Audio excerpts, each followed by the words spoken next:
हे दोस्तों, welcome to wifi classes.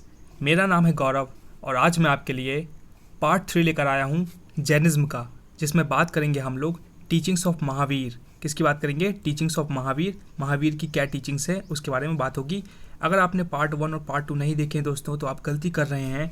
फटाफट playlist में जाइए और इन दो पार्ट को देख लीजिए। छोटे छोटे पार्ट हैं, आपको बहुत क्लैरिटी मिलेगी और ये वाला पार्ट समझने में आसानी होगी। ओके, तो स्टार्ट करते हैं विदाउट वेस्टिंग टाइम।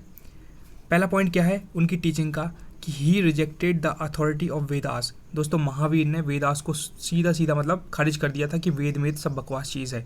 तो इंपॉर्टेंट पॉइंट है, पूछ सकते हैं, एग्जामिनर पूछेगा कि किसने वेदास की अथॉरिटी को खारिज कर दिया था, रिजेक्ट कर दिया था, तो वो थे अपने महावीर। ठीक है, जैन धर्म के। Okay, second point, he did not believe in the existence of God. ये बड़ी बात है, बहुत शानदार बात और बहुत बड़ी बात है कि भगवान पर विश्वास नहीं करते थे। कौन? अपने जैन धर्म से अपने महावीर। तो इस चीज़ को भी ध्यान रखिएगा कि he did not believe in the existence of God. Total बिल्कुल कौन थे? एथीस्ट थे वो, एथीस्ट। ओके, थर्ड पॉइंट क्या है? He believed that every object poses a soul. वो बिलीव करते थे कि हर चीज़ में, मतलब पेड़ पहाड़ जानवर इंसान, सब में आत्मा होती है ना। तो उन्होंने क्या किया? So he strictly professed strict non violence. इसलिए बोलते थे कि किसी जानवर को मत मारो, डॉगी को मत मारो, किसी को भी जानवर को मत मारो, किसी को भी हर्ट मत करो, पेड़ पक्षी किसी को मत मारो, पेड़ को मत काटो, क्योंकि उनका कहना था कि हर चीज़ में आत्मा होती है, सोल होती है। तो ये बात भी इंपॉर्टेंट है, ध्यान रखने वाली है। फोर्थ पॉइंट क्या है? फोर्थ पॉइंट ये है, attainment of salvation is by believing in penance and dying of starvation. उनका कहना था कि जो मोक्ष की प्राप्ति, सैल्वेशन मतलब होता है मोक्ष, मोक्ष की प्राप्ति कैसे होगी दोस्तों? पीनेंस, पीनेंस मतलब होता है कि कुछ गलतियाँ जो अपन कर देते हैं ना, तो उस गलती का खुद ही प्रायश्चित करना। जैसे मैंने कोई गलती करी तो मैं अपने आप को सज़ा दे रहा हूँ, अपने आप को पनिशमेंट दे रहा हूँ, उसको बोलते हैं दोस्तों पीनेंस। ओके, अच्छा वर्ड है, इंग्लिश की वोकेबलरी में काम आएगा। तो उनका कहना था कि मोक्ष की प्राप्ति होगी भैया पीनेंस से, और डाइंग ऑफ स्टार्वेशन, भूख मतलब बिल्कुल बिना खाए पिए, स्टार्वेशन में मतलब आप भूखे रहोगे और प्रयाश्चित करोगे अपने पापों का, और जब तक आपकी मृत्यु ना हो जाए तब जाके आपको मोक्ष प्राप्ति होगी। तो ये तो बड़ी खतरनाक सी बात हो गई भाई, मोक्ष की प्राप्ति इतनी खतरनाक रहेगी। इंसान अगर मरी जाएगा तो बच्चे का क्या गरीब के पास। तो भैया ये वाली बात बहुत खतरनाक थी, इसलिए जैन धर्म फेल भी हो गया था, क्योंकि इतना खतरनाक लेवल का कोई मतलब मोक्ष प्राप्ति कोई नहीं करना चाहता था। सबको अपनी जान प्यारी भैया, सब लोगों को, तो कोई इस चीज़ को फॉलो नहीं करना चाहता था, इसलिए जैन धर्म बहुत ज़्यादा मार्केट में नहीं आया, इसलिए बहुत कम लोग इसको फॉलो करते हैं। तो ये बात भी इंपॉर्टेंट है। ठीक है, आगे देखते हैं क्या है। फिफ्थ पॉइंट देखिए, यूनिवर्सल ब्रदरहुड। उनका मानना था कि भैया भाईचारे में रहो, इक्वलिटी में रहो, एक दूसरे से प्यार करो, सबको बराबरी का हक दो। तो उनका बिलीव था कि universal brotherhood. Okay, sixth point है non belief in caste system. ये बहुत शानदार चीज़ थी भैया कि महावीर जो अपने थे वो कास्ट सिस्टम में बिलीव नहीं करते थे कि भैया तुम कौन हो, तुम ऐसी हो, तुम एसटी हो, तुम पंडित हो, तुम वर्मा हो, तुम शर्मा हो, तुम कपिल शर्मा हो, पता नहीं क्या क्या हो। ठीक है, तो वो इस चीज़ में बिलीव नहीं करते थे। उनका ये मानना था कि हर बंदा इक्वल है, बस उसके टैलेंट से, उसके काम से उसको पहचानो, उनका ये मानना था। ओके, सेवन्थ पॉइंट क्या है उनका? ही बिलीव्ड इन कर्मा। ये तो बहुत शानदार बात है भैया, कर्म में ही बिलीव करना चाहिए, है ना। डे ड्रीमिंग में काम नहीं करना चाहिए, घर में बैठे बैठे सोच रहे हैं कि ये हो जाएगा वो हो जाएगा, मैं बुर्ज खलीफा में चला जाऊँगा, दुबई घूम के आऊँगा, बैंकॉक जाऊँगा, यहाँ जाऊँगा। अरे भैया पहले हार्ड वर्क करो, कर्म करो, अपने प्रेजेंट को यूज़ करो ढंग से, तब जाके चीज़ें अपने आप मैनिफेस्ट होंगी। तो कर्म पर पूरा बिलीव करो। कृष्ण भगवान ने भी यही बोला है कि कर्म करो, फल की चिंता मत करो, दुनिया भर की बातें बोली हैं। तो इनका भी यही कहना था कि ही बिलीव्ड इन कर्म एंड ट्रांसमाइग्रेशन ऑफ सोल। उनका कहना था कि भैया आत्मा मतलब जन्म लेती है, यहाँ से यहाँ ट्रांसफ़र होती रहती है। तो इनका कहना था कि कर्म में बिलीव करो और ट्रांसमाइग्रेशन ऑफ सोल होता है। तो ये उनके कुछ पॉइंट्स थे दोस्तों। और आगे मैं बताता हूँ आपको। और उन्होंने क्या बोला? उन्होंने 3 रत्न दिए, 3 रत्नस, है ना। ही प्रोवाइडेड 3 रत्नस। उनने बोले कि there are 3 ways to attain nirvana. Nirvana attain करने के लिए, जो ज्ञान की प्राप्ति है उसको अटेन करने के लिए आपको क्या करना पड़ेगा? उनका कहना था 3 पॉइंट है, ध्यान से सुनिए, एग्जाम में आते हैं। Right faith, right knowledge and right conduct. मतलब राइट अपना फेथ बोले तो राइट बिलीफ होना चाहिए, विश्वास होना चाहिए। हाँ भैया मैं कर सकता हूँ, अगर मैं तैयारी कर रहा हूँ तो सिलेक्शन मेरा होगा, क्योंकि कंसिस्टेंटली मैं हर दिन 5 घंटे 6 घंटे पढ़ता हूँ, तो मेरा सिलेक्शन होगा। इसको बोलते हैं फेथ।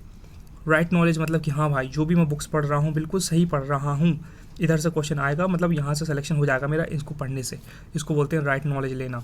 राइट कंडक्ट मतलब होता है राइट बिहेव करना किसी के लिए। कोई दूसरा बंदा भी है तो आप उसके लिए कैसा बिहेव करते हो, अपने मम्मी पापा से कैसा बिहेव करते हो, अपने भाई बहन से कैसा बिहेव करते हो, ये मैटर करता है। तो उनका ये मतलब कहना था कि देयर आर 3 रत्न्स, और ये 3 रत्न थे, right faith, right knowledge and right conduct. आगे बढ़ते हैं आगे, और उन्होंने क्या बोला ये बहुत इंपॉर्टेंट है दोस्तों, यहाँ से भी क्वेश्चन आता है। ये है जैन काउंसिल। क्वेश्चन आएगा भैया कि कौन सी जैन काउंसिल कहाँ हुई और किसके संरक्षण में हुई। तो अब ध्यान से देखो भैया, कान के पर्दे खोले होने चाहिए और आंखें सीधी स्क्रीन पर, है ना, टाइम पास नहीं करना बिल्कुल। क्वेश्चन पूछूंगा लास्ट में एक में। पहली जैन काउंसिल कहाँ हुई थी दोस्तों?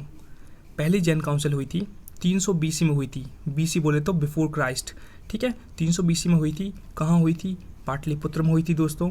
किसके संरक्षण में हुई थी? स्थूलभद्र के संरक्षण में हुई थी, ठीक है। इस चीज़ को भी ध्यान रखिएगा, इंपॉर्टेंट ये क्वेश्चन सीधा आएगा कि पहली जैन काउंसिल कहाँ हुई थी? पाटलिपुत्र में हुई थी। किसके संरक्षण में हुई थी? स्थूलभद्र के संरक्षण में हुई थी। डेफिनेटली आएगा, इसको तोते की तरह रट लो भैया। अगर समझ में नहीं आ रहा है मैं बार बार बोलूँगा, रट लो, लेकिन समझ लो कुछ भी करके। सेकंड काउंसिल देखो, सेकंड जैन काउंसिल कहाँ हुई थी दोस्तों? ये हुई थी 512 AD में। काफ़ी टाइम बाद हुई थी, 512 AD में। कहाँ हुई थी? वल्हाबी में हुई थी। और किसके संरक्षण में हुई थी? तो ये थी देवरिधि गानी, है ना। अजीब सा नाम है थोड़ा, एक बार पढ़ लो, ध्यान रहेगा आपको। बस ये इंपॉर्टेंट है कि सेकंड काउंसिल कहाँ हुई थी? वल्हाबी में हुई थी। ओके, तो दोस्तों एक बार फटाफट मैं आपको रिवाइज करवा देता हूँ ताकि आप बिल्कुल ना भूलें और आपको हेल्प मिले, ठीक है। और लास्ट में क्वेश्चन पूछूंगा, पता चल जाएगा कि किसने ईमानदारी से पढ़ाई करी है और किसने सीधा सीधा मनोरंजन किया और अपना टाइम पास किया है, ठीक है। देखते हैं भाई, चलो रिवाइज करते हैं। टीचिंग्स ऑफ महावीरा की बात चल रही है। पहला, he rejected the authority of Vedas. Vedas को उन्होंने सब खत्म कर दिया कि वेदा मेरा सब बेकार है ना। He did not believe in the existence of God. God पे, भगवान पे बिलीव नहीं करते थे, कोई गॉड मॉड नहीं होता है, उनका ये कहना था। तीसरा पॉइंट है, he believed that every object poses a soul, so he professed strict non violence. हर चीज़ में, पेड़ पत्ती पहाड़ सब में आत्मा होती है, इसलिए किसी को भी मारो मत, किसी को भी मत करो, पेड़ में मत काटो, कुछ भी, उनका ये कहना था, ठीक।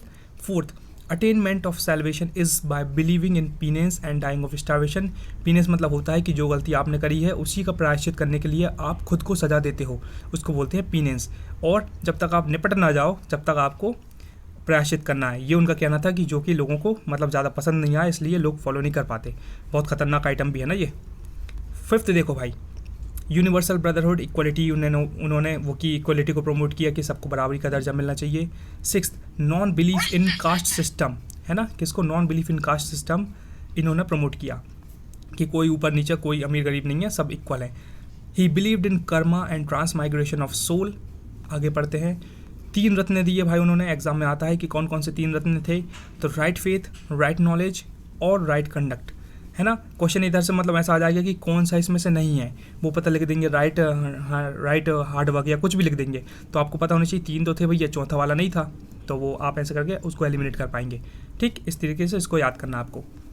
जैन काउंसिल देख लो भाई, लास्ट में काउंसिल कहाँ कहाँ हुई थी। पहली काउंसिल हुई थी, जैन काउंसिल हुई थी 300 BC में, याद रखिएगा, एक बार एक पल के लिए पढ़ लीजिए। पाटलिपुत्र में हुई थी, स्थूलभद्र के संरक्षण में हुई थी। दूसरी काउंसिल हुई थी 512 AD में हुई थी, वल्हाबी में हुई थी, देवरिधि गानी के संरक्षण में हुई थी। ओके दोस्तों, तो मेरी तरफ से मैंने पूरा बेस्ट दे दिया है। Now it's your turn to revise this video again and again so that you can learn very well. और हाँ भैया, साइंटिस्ट का पूरी रिसर्च है कि जिस बंदे ने बार बार रिवीजन किया है उसके सक्सेस के चांसेस बढ़ गए हैं, है ना। और जिस बंदे ने सोचा है मैं एक बार पढ़ लूँगा और मेरे को सब याद हो जाएगा, मैं खतरनाक हूँ, चैंपियन हूँ, तो वो गलत फहमी में जी रहा है। ऐसा नहीं होता है। बार बार रिवीजन करिए, मल्टीपल रिवीजन करिए, वीडियो को प्लेलिस्ट में डाल लीजिए, जब तक अच्छे से याद नहीं हो जाए उसको देखते रहिए, है ना। यही तरीका है आगे बढ़ने का, सक्सेस का, और कोई तरीका नहीं है। तो आई होप आपको समझ में आया होगा और आप वीडियो को 2 से 3 बार देखेंगे। पसंद आया हो, लगता हो कि यार कुछ वैल्यू की कंटेंट है, वैल्यूबल कंटेंट है, तो लाइक कर सकते हैं, आपकी मर्जी है। शेयर करना भी आपकी मर्जी है, सब्सक्राइब करना भी आपकी मर्जी है, कोई मतलब वो नहीं है हार्ड एंड फास्ट कि आपको करना ही है। It's your turn, okay, it's your time, मतलब कि तुम्हारी मर्जी है तुम्हें करना है कि नहीं। तो all the best for your future, never ever give up and be consistent towards your goal. Okay, bye.